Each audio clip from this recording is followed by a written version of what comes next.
Hello everyone, welcome back again to my channel Foodie J. And for today's video guys, we're going to try to make a no-bake cake, and that is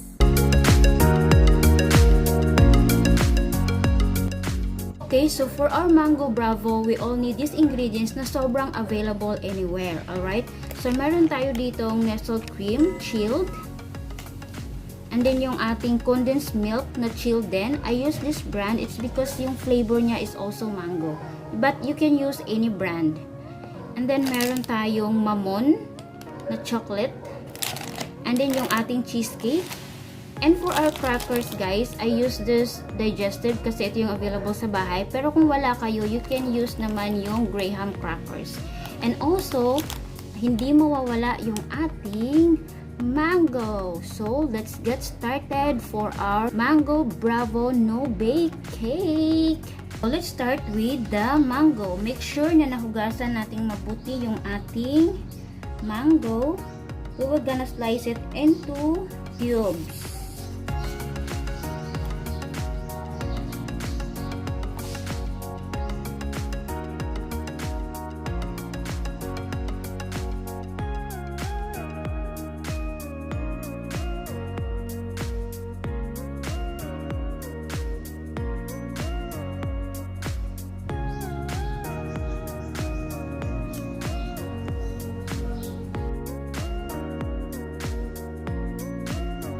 We'll set this aside yung ating mangoes.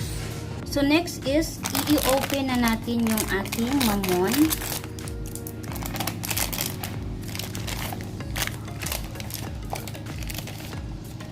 Then yung ating cheesecake.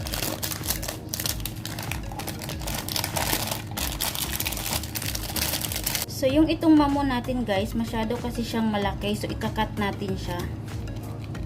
Half lang para hindi siya ganun kakapal.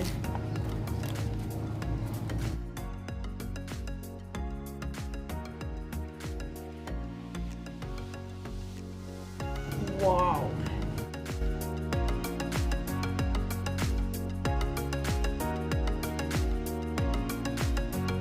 So yung ating mamon din.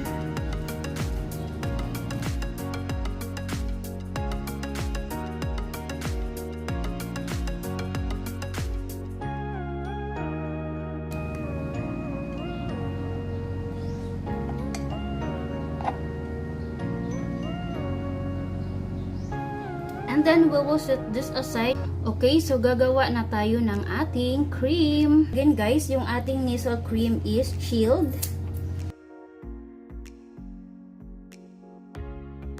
So i-whip na natin siya guys.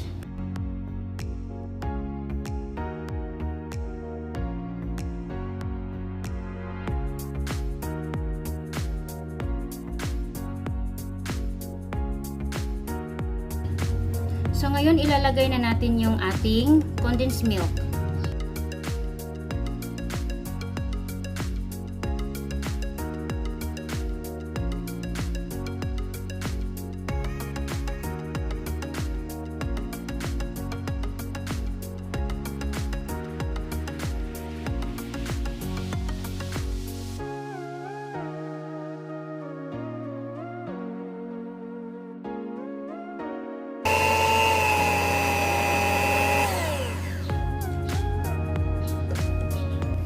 Okay guys, so hindi ko inubos yung ating condensed milk kasi sobrang laki niya. So parang half lang yung ginamit ko.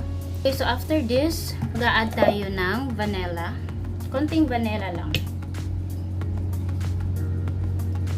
Then i-whip ulit natin ng few minutes.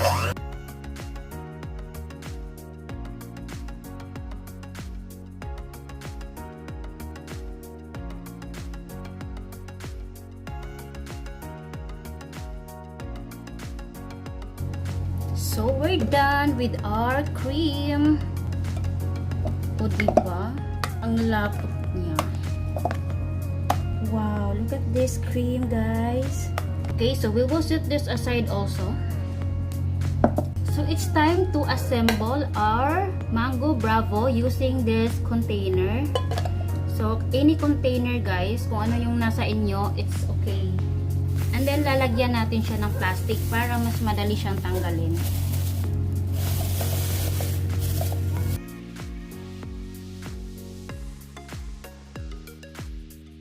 Okay, so lalagyan natin siya ng cream muna.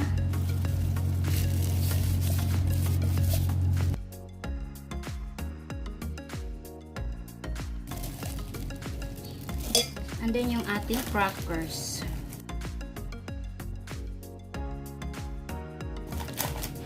So parang 3 crackers lang to, guys. Next natin is yung ating mamon.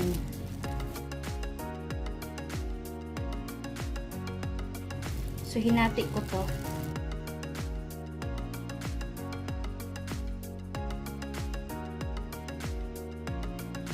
Yung ating mango.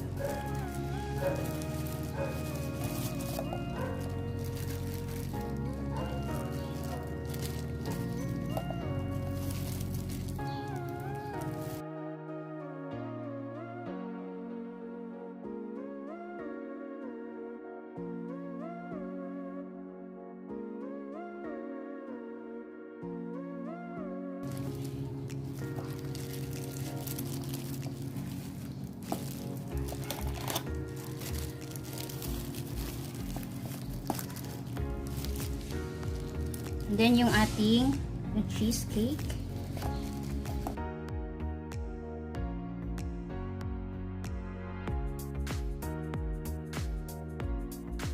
And the mango. So i-repeat lang natin yung ating mga procedure, guys.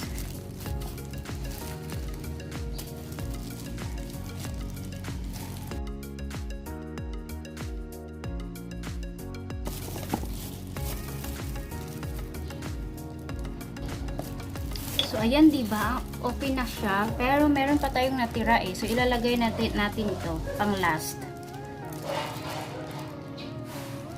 Pang last.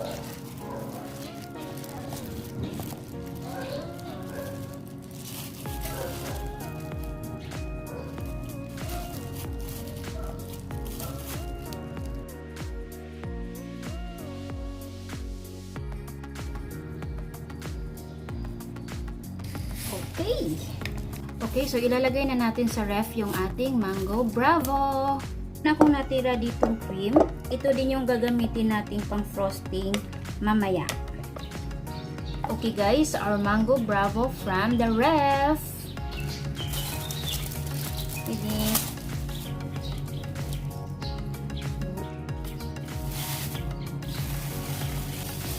Wow. Dilipat natin siya dito sa ating board.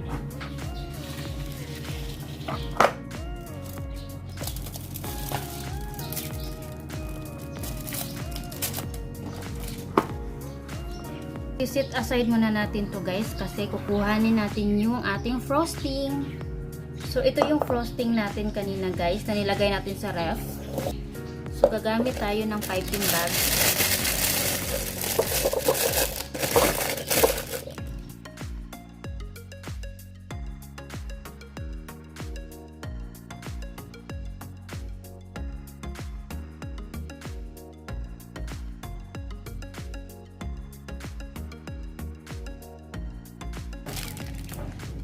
So, ito yung ginamit natin guys, yung open star na piping tip.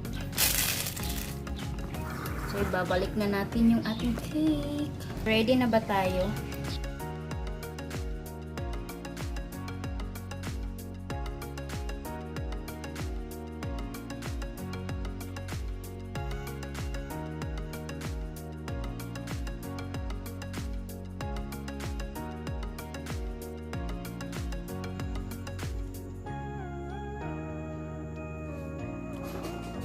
So guys, meron siyang mga nakikitang itim. So lalagyan lang ulit natin siya.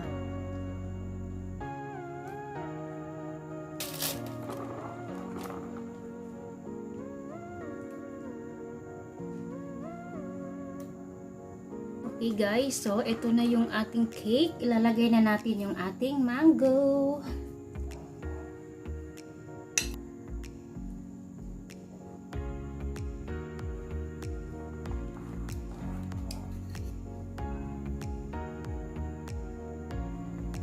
Ayun! Of course, mag-additional frosting tayo para matakpan natin yung mga pangit-pangit.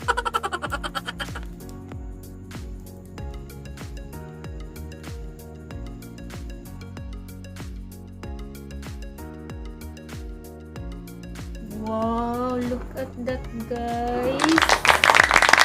So, ito yung chocolate natin, guys.